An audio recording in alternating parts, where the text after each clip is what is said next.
Pernah nggak sih lo ngerasa capek dengerin nasihat keuangan yang isinya cuma jangan jajan kopi susu tiap pagi biar lo bisa beli rumah? Atau jangan langganan Netflix biar lo bisa jadi miliarder? Gue mau kasih tahu lo satu hal. Nasihat itu sampah. Serius. Masalahnya bukan di kopi susu lo yang harganya 30.000. Masalahnya adalah lo terlalu sibuk ngeribetin hal-hal kecil yang efeknya cuma receh. Tapi lo malah abai sama keputusan-keputusan besar yang sebenarnya bisa bikin lo tajir melintir. Gue mau lo berhenti ngerasa bersalah pas jajan hal yang lo suka. Gue mau lo mulai mikir, gimana caranya ngebangun sistem yang bikin duit lo kerja sendiri, tanpa lo harus jadi orang pelit yang hidupnya tersiksa. Buku yang bakal kita bedah hari ini, judulnya Berani Banget. I Will Teach You to Be Rich, karya Ramit Sethi. Ini bukan buku motivasi yang cuma nyuruh lo bermimpi. Ini adalah buku panduan teknis yang bakal ngajarin lo gimana cara meretas sistem perbankan, kartu kredit, investasi, sampai cara nego gaji. Video ini bakal panjang banget, karena gue mau kita bedah satu persatu langkah praktisnya. Siapin kopi mahal lo, nggak usah merasa bersalah, karena kita bakal belajar gimana caranya hidup mewah ala Rich Life versi lo sendiri. Bab 1. Kartu kredit, kawan atau lawan. Ramit Sethi punya pandangan yang beda soal kartu kredit. Banyak orang bilang, kartu kredit itu setan. Tapi buat Ramit, kalau lo tahu cara mainnya, kartu kredit itu adalah alat paling hebat buat dapat duit gratis. Pelajaran pertama, jangan jadi transaktor yang cuma bayar tagihan. Jadilah optimizer. Kartu kredit itu kasih lo perlindungan konsumen, poin buat liburan gratis, dan yang paling penting, ngebangun skor kredit lo. Skor kredit itu aset bro. Kalau skor lo bagus, bunga cicilan rumah lo bakal jauh lebih murah. Dan itu bisa ngirit duit lo ratusan juta dalam jangka panjang. Itu yang namanya big win. Tapi ada syaratnya. Lo harus bayar lunas tiap bulan, tepat waktu. Kalau lo tipe orang yang hobi ngutang dan bayar minimum, ya udah, gunting aja kartu lo sekarang. Tapi kalau lo disiplin, Ramit ngajarin gimana caranya telepon bank buat minta hapus biaya admin tahunan, atau gimana cara nego bunga biar turun. Intinya, jangan mau dijajah sama bank. Lo yang harus kendaliin mereka. Pakai sistem otomatis biar lo nggak pernah telat bayar. Bab 2. Investasi itu nggak harus ribet. Stop nyari saham ajaib. Banyak orang nggak mulai investasi karena mereka pikir mereka harus jadi ahli ekonomi dulu. Mereka pikir mereka harus mantengin grafik tiap detik dan nyari saham selanjutnya yang bakal naik 1000%. Ramit bilang, stop acting like a day trader. Cara paling bener buat jadi kaya lewat investasi itu sebenarnya ngebosenin banget. Lo nggak butuh milih saham satu-satu. Lo cuma butuh yang namanya low cost index funds, atau reksadana indeks. Lo investasi di seluruh pasar sekaligus. Kenapa? Karena secara historis, pasar modal itu selalu naik dalam jangka panjang. Rahasia besarnya adalah otomatisasi. Jangan nunggu sisa gaji buat investasi, karena sisa itu nggak bakal pernah ada. Atur sistem di bank lo. Biar tiap tanggal gajian, duit lo langsung ditarik otomatis ke rekening investasi. Lo nggak perlu lihat grafiknya, lo nggak perlu stres pas market turun. Lo cuma perlu konsisten selama 10, 20, atau 30 tahun.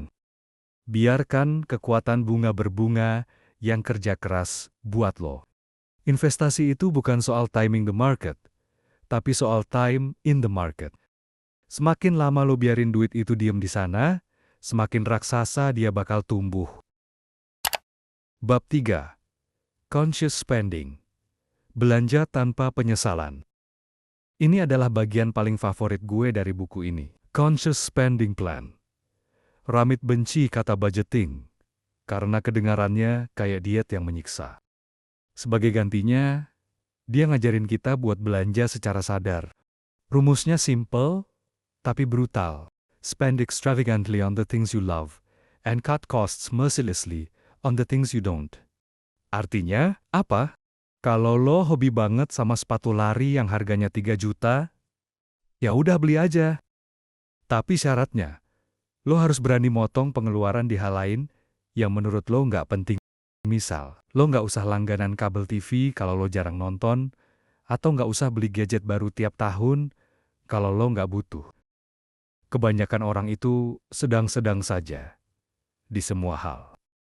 Mereka jajan kopi, mereka makan di luar, mereka beli baju, tapi nggak ada yang bener-bener mereka cintai. Ujung-ujungnya, duit habis buat hal-hal yang oke lah. Ramit, mau lo pilih satu atau dua hal yang lo bener-bener suka. Misal, traveling atau makan enak. Terus habiskan duit banyak di situ tanpa merasa bersalah. Sisanya, potong abis-abisan. Itulah cara hidup kaya yang sebenarnya. Lo kendaliin duit lo buat kebahagiaan lo, bukan buat menuhin standar orang lain. Bab 4. Nego gaji dan nambah penghasilan. The offense game. Nabung itu ada batasnya. Lo cuma bisa motong pengeluaran sampai 0 dan itu pun mustahil. Tapi, penghasilan lo itu nggak ada batasnya. Ini yang namanya main offense atau menyerang. Ramit Sesi ngajarin kalau lo pengen dapat duit lebih banyak, lo punya dua pilihan. Nego gaji di kantor sekarang, atau mulai side hustle, kerja sampingan. Pas lo mau nego gaji, jangan datang ke bos lo, terus bilang saya butuh duit lebih buat bayar cicilan. Bos lo nggak peduli. Datanglah dengan hasil kerja nyata lo. Tunjukin gimana lo udah ngebantu perusahaan, dapat duit, atau ngirit duit. Ramit kasih skrip lengkap, gimana cara ngomongnya. Kalau lo pilih kerja sampingan, jangan cuma jualan waktu lo dengan harga murah. Cari masalah yang bisa lo selesaiin buat orang lain, dan hargai diri lo berdasarkan hasil yang lo kasih. Ingat, cara paling cepat buat nambah saldo investasi lo bukan dengan berhenti beli latte, tapi dengan nambah penghasilan lo 1-2 juta lebih banyak tiap bulan. Itulah big win yang bakal ngerubah hidup lo secara drastis dalam setahun.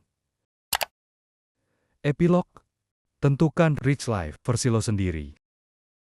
Pada akhirnya, kaya itu subjektif. Kaya versi gue mungkin beda sama kaya versi lo. Buat sebagian orang, kaya itu berarti bisa antar jemput anak sekolah tiap hari.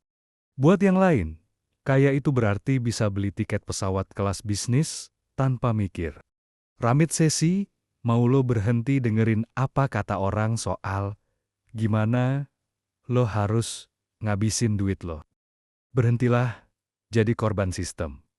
Mulailah ngebangun sistem otomatis lo sendiri. Urus kartu kredit lo, otomatisasi investasi lo, buat rencana belanja yang sadar, dan fokus ke big wins. Jangan habisin energi $100 buat masalah yang nilainya cuma $3. Gue harap bedah buku maraton kali ini bener-bener ngebuka mata lo kalau jadi kaya itu bukan soal penderitaan, tapi soal strategi dan psikologi. Lo punya hak buat menikmati hidup sekarang sambil tetap ngebangun kekayaan buat masa depan.